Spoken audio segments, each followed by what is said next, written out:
chapter 3. दूसरे Timothy में जाएंगे, उसमें चैप्टर 3, दूसरा Timothy chapter 3.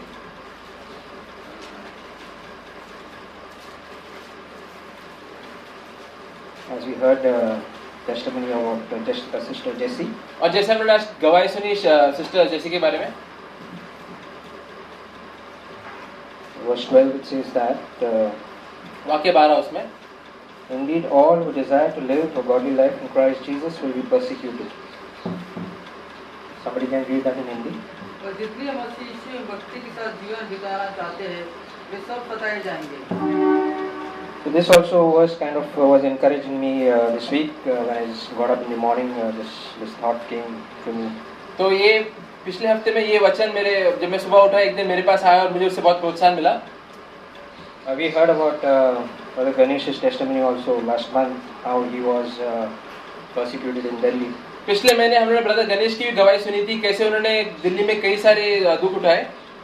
It's not because of anti-Christian, but because of some thugs or gundas who accosted him. वो सारे दुख उन्होंने अपने धर्म की वजह से नहीं उठाए, लेकिन इसलिए उठाए क्योंकि कुछ गुंडों ने उन पर हमला किया था. It's devil behind that. लेकिन उसके पीछे भी शैतानी था. Sister Jessie, it might be devil's attack on her health. उसी तरीके से सिस्टर जेसी के स्वास्थ्य पर भी शैतान का हमला हुआ था. And for Brother Ganesh, it was again devil behind that, instigating devil's people, devil's agents basically to attack him. उसी तरीके से जो ब्रदर गणेश के ऊपर भी जो हमला हुआ उसके पीछे भी शैतानी था. Rob him and so it's basically a fulfillment of this verse. I was thinking. तो मैं फिर सोच रहा था कि कैसे ये वाक्य फिर सच हुआ इनकी जिंदगी में. All who desire to live godly life in Christ Jesus will be persecuted. जो कोई भी इच्छा रखते हैं कि वो लोग प्रभु की ओर बढ़े और धार्मिक व्यक्ति बने, वो लोग बहुत सताए जाएंगे. So don't get discouraged. तो इसलिए निराश मत हो. When we are persecuted, it might be in place of work, in offices, when we stand firm for the Lord's word. जब लोग हमें सताते हैं, भले वो हमारे ऑफिस हो या किधर और हो.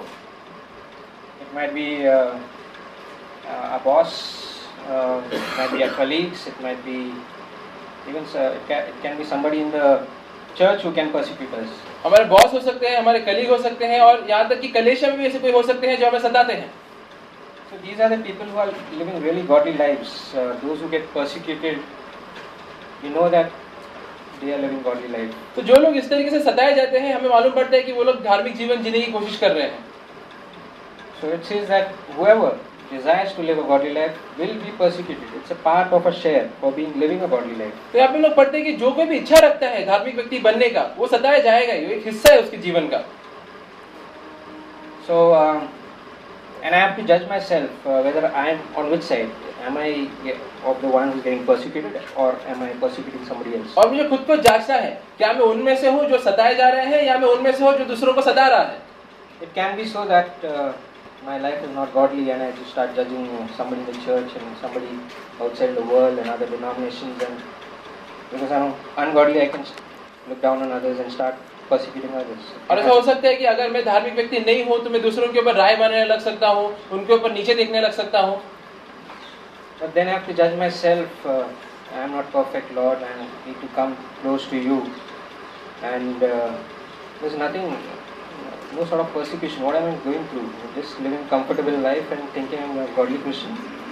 तो इसीलिए मुझे खुद को जांचना है. मुझे बोलना है कि प्रभु यीशु मुझे आपके पास आना है. मुझे देखना है कि क्या मैं बस एक आराम की जीवन जी रहा हूँ और क्या मैं उसके द्वारा धार्मिक बन रहा हूँ कि नहीं. It can be so that because of my compromise to the word of God and I indulge in secret sin, that the devil doesn't send his angels to persecute me because I'm just pleasing him. ऐसा हो सकता है कि मेरी आराम की जिंदगी इस कारण हो क्योंकि मैं धार्मिक व्यक्ति नहीं हूँ और इसलिए शैतान ने भी छोड़ दिया है मुझे. So that's a dangerous thing to when God doesn't discipline or correct and or doesn't persecute us through anti-Christians or those who are of non-Christian background.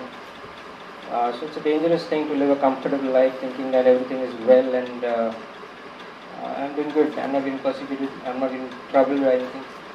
तो ये बहुत ही खतरनाक जीवन है। ऐसी जीवन जिसमें सिर्फ आराम ही है और शैतान भी हम पर हमला नहीं करता, बस छोड़ देता है। इसका मतलब यही हो सकता है कि शायद से मैं गलत राह पे जी रहा हूँ। So we should expect something bad or some kind of mountain to come in front of us, because Bible doesn't promise just an easy life of comfort and no persecution, no worries, and because Lord wants our faith to be built up, fight the good fight, and faith to be built up in God through all these trials and circumstances. तो इसलिए मसीह जीवन में हमें अपेक्षा रखना है कि काफी सारी कठिनाई आएंगी, प्रॉब्लम आएंगी, और जब वो आएगा तभी हम लोग को विश्वास के साथ उसका सामना करना है। I was also thinking about how God finds favor. I mean, you will get God's favor on you when you are persecuted. और फिर तुम लोग देखोगे कि जब तुम लोग ये सब चीजों के द्वारा जाते हो तो प्रभु को प्रशंसा मिलती है उससे। See what Peter says about it. देखते हैं कि पतरस क्या बोलता है इसके बारे में। पहला पतरस 1 Peter chapter 4. चैप्टर 4, पहला पतरस chapter 4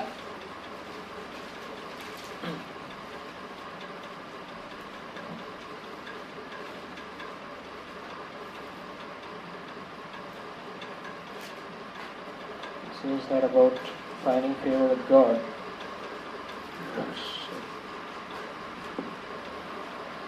Somebody knows that verse reference. This one finds favor. Can this 1 Peter 4? 12.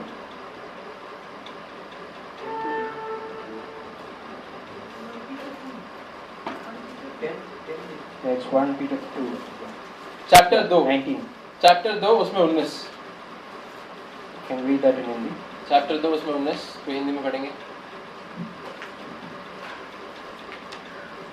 क्योंकि यदि कोई परमेश्वर का विचार करके अन्याय से दुख उठाता हुआ क्लेश सहता है तो वह सुहावना है।